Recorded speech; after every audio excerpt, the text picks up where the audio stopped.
Hi everybody, Dana Litwin here again, and welcome back to Tuesday Tips for Leaders of Volunteers. This week, talking about mentorship programs, whether those are formal or informal, just ways to kind of do professional development one-on-one.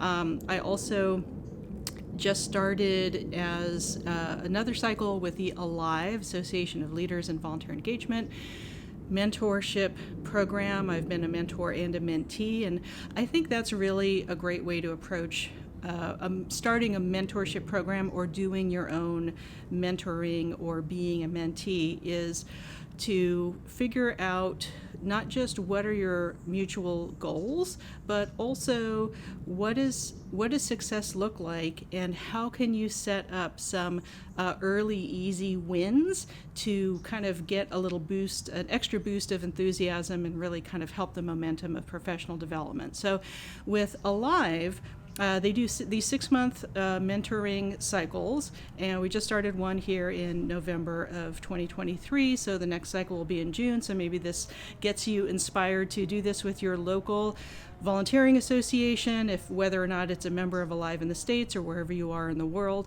But it really doesn't have to be. It can be plugged into something that already has a structure, and that's pretty easy to do a mentee-mentor matchup of people who may not know each other, or you can reach out informally to people in your network, people you know, whether those are colleagues in the same organization or in other organizations, and say, hey, I'd really like to do some, set up a mentoring relationship or a time frame. And again, I think 6 months is pretty good. I think 3 months is the minimum. Maybe people will set it up for a year-long accountability mentoring relationship.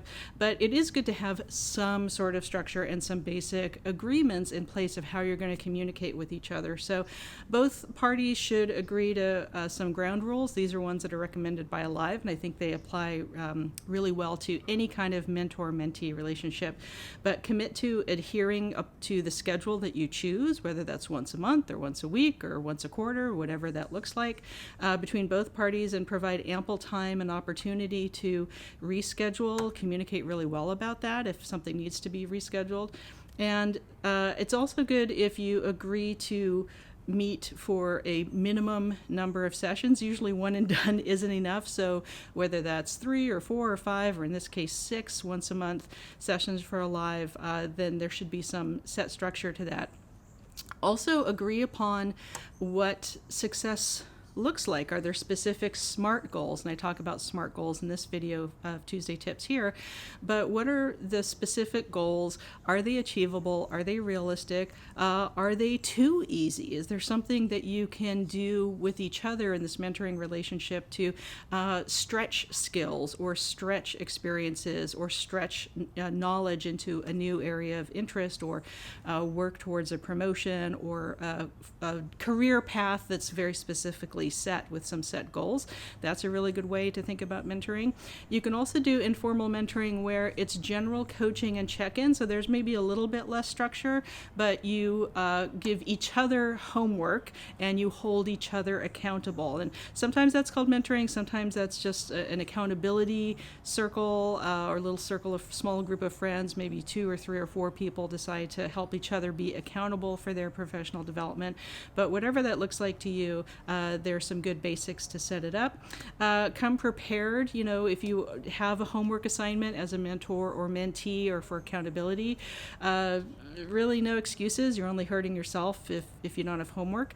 If it's getting to a point where you're missing assignments or it's just too hard, then reset those expectations with each other to not have this be so stressful, not have this be another plate that you're spinning in the air on top of your millions of other plates as a leader of volunteers. And then set some parameters around not just confidentiality of how do you talk about this with other people? Are you allowed to? Do you share this with other peers or successes with a different circle of friends or colleagues? But also be open to feedback and be very mindful and careful of how you give feedback, how you give constructive criticism, encouraging feedback, but also help people and maybe yourself as a mentor or mentee break bad habits or find a more effective work habit or time management habit. And then understand what all those parameters look like. Some people like to write that down. Some people like to have a little goal form.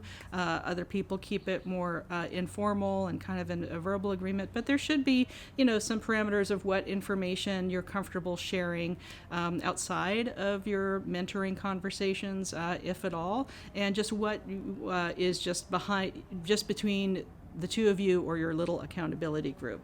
And it can also be important to discuss that ideally a mentorship is not a one-way street. It's really an opportunity for both people or all people in an accountability group to learn from each other. So if you approach it as a mentor or a mentee of like, I'm just gonna learn from this one person and I'm gonna do everything they say, I don't think that's as useful to everybody. I really approach it, especially if I'm mentoring someone and being mentored, I don't worry about, where are they in their career? What's our age difference? How different is our background? I'm actively seeking someone to partner with in mentoring as a mentor or mentee, or kind of mutually beneficial setup, that this is a co-creation experience. This is a learning experience for both of us, and it's not someone just telling you to do stuff a certain way, that it gets into discussion, but that together you're able to make decisions that